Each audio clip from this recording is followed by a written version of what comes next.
Good morning. Welcome to my world.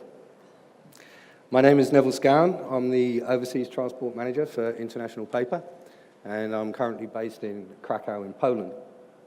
I've just returned from a highly successful business tour of Swindon.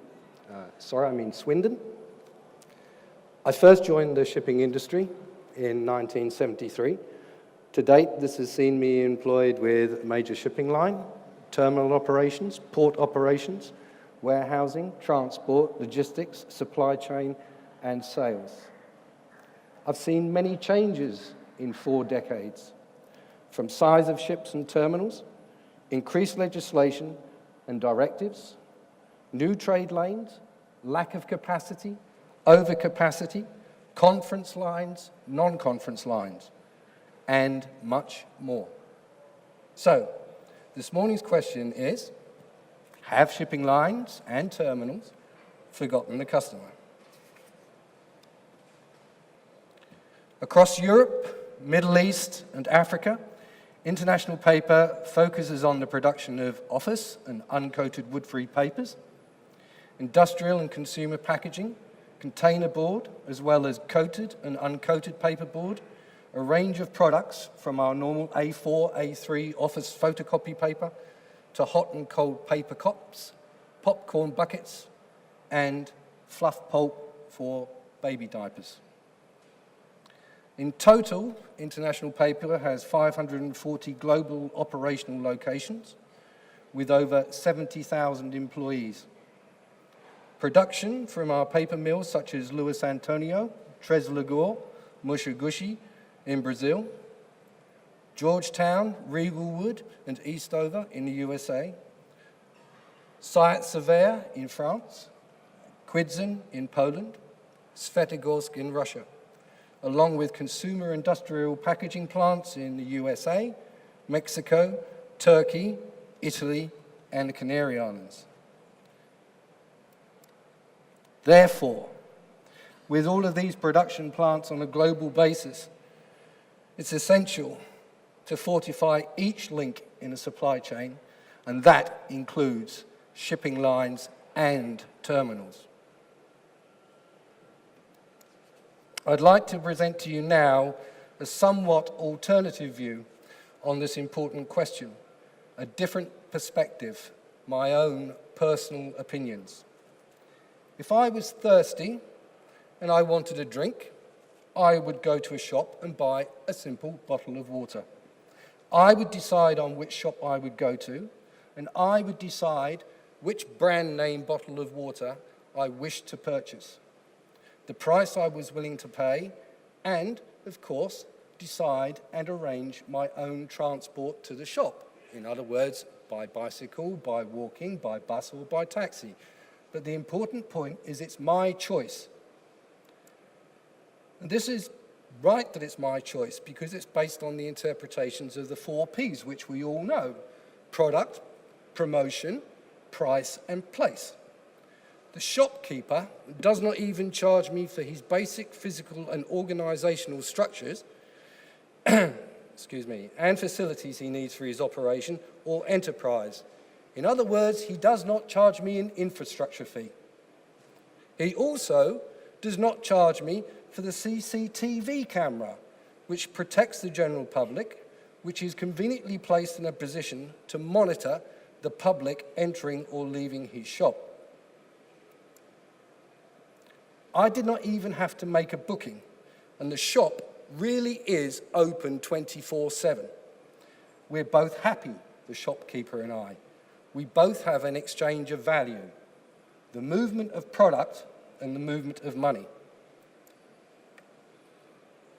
Sea freight costs for shipping containers, whether the contents of a container are bottled water or FAK, though cost, of course, is important as it impacts the final customer, this is not, and I repeat, not the main issue or what I will address here today.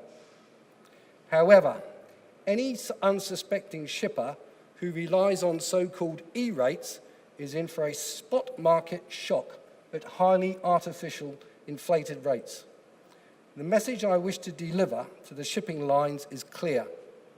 The fact is, the freight payer is the customer. It does not change once a vessel sails. Sadly, this fact is sometimes forgotten by shipping officers or not communicated. We all know of shipping line profitability prior to 2008, and of course, what we all experience now, a volatile market that is as uncertain on profitability as it is on sustainability. Importantly, though, to a shipper, currently, the issue is lack of communication and education, and that is the real headline maker for a shipper. As a shipper, the truth is, can a shipping line successfully undertake what we expect of them? Turn up on time with the right container, undamaged.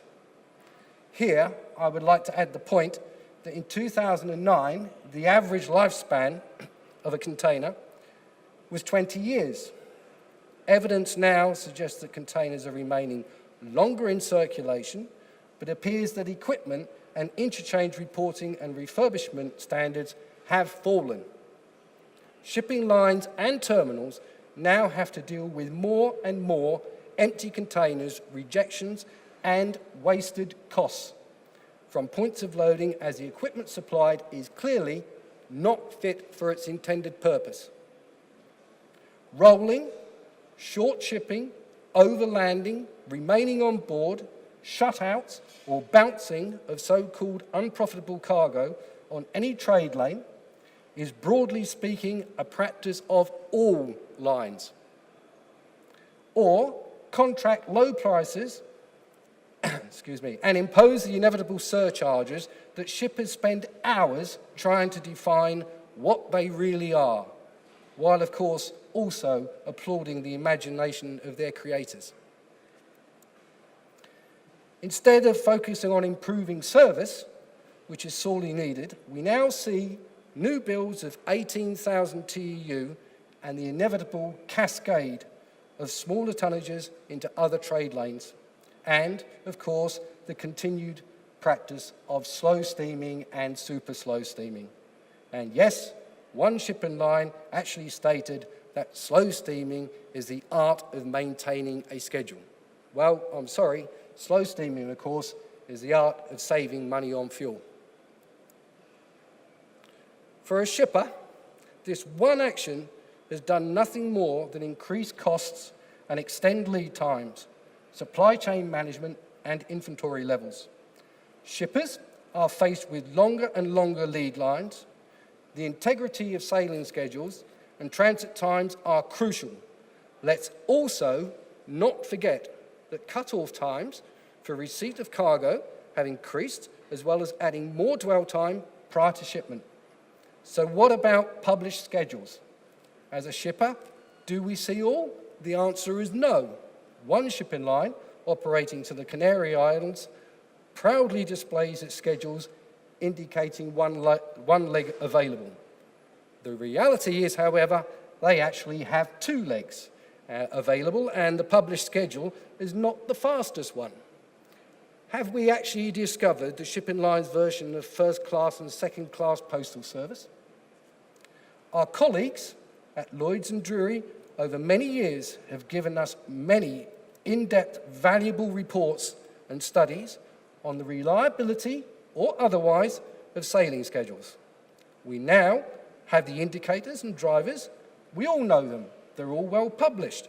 Bad weather, congestion, port strikes, port omissions, port strikes or closures. All a part of our dynamic industry.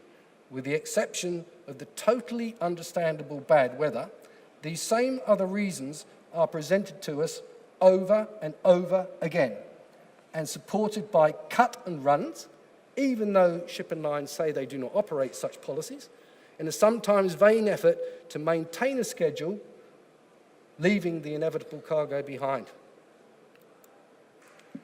Shipping lines know of the congestions in the main.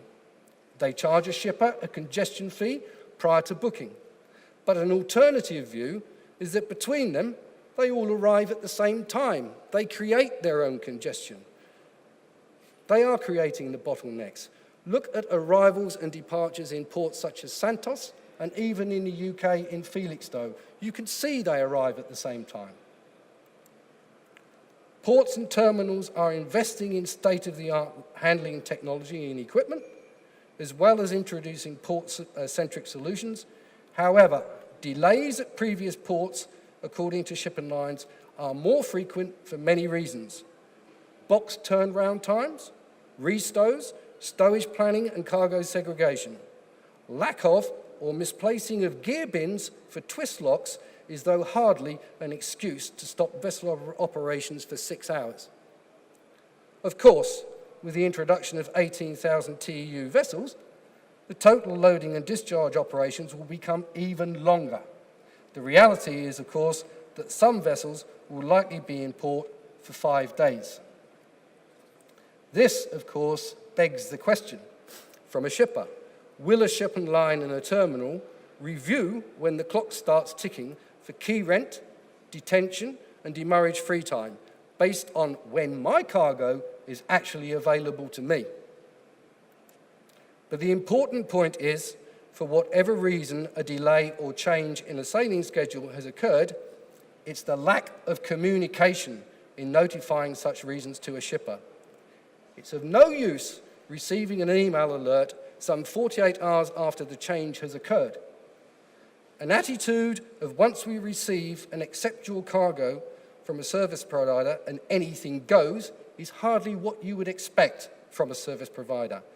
And cynics could say that shipping lines are increasingly becoming like a high street bank, takers, not makers.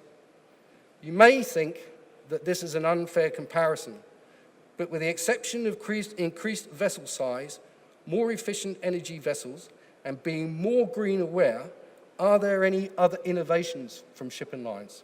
And the answer is no. Just turn back the clock and start looking at the good old, bad old days of conference lines and alliances, and try to begin again with the forming of P3, now approved by Europe, but of course declined by China, possibly with C5 already in the making, and G6, etc.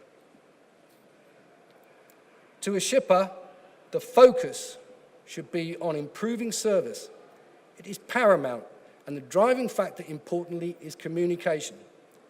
Unfortunately, with the shipping lines and terminals, this is where lessons still need to be learned.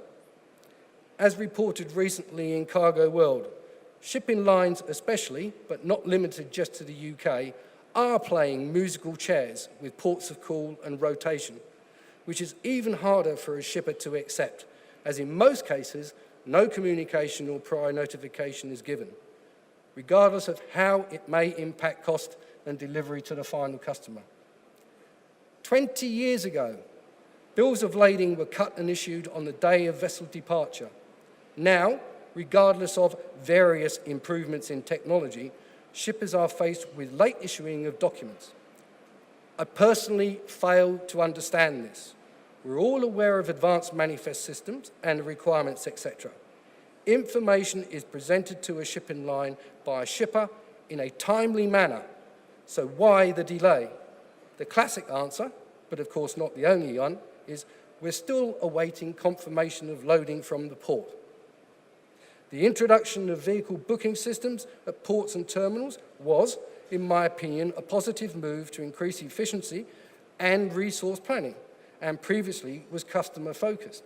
Now, though, of course, the inevitable is happening, and typically, like ISPS and infrastructure, customers are now facing the prospect of being charged for guaranteed and peak time bookings. Finally, I will, as I said at the beginning, mention lack of education in our industry and the frustrations it causes a customer, just like a high street bank. Of course, we all have a job to do, and we are all important to the links in a supply chain. But adopting a call center silo mentality, asking and answering questions from a predefined guidebook is not, in my opinion, a valued contribution to encouraging much needed, accurate and timely communication. When asking to speak to cross trades, I was requested to complete the grievance procedures contained on a shipping line's website in order for my complaint to be processed.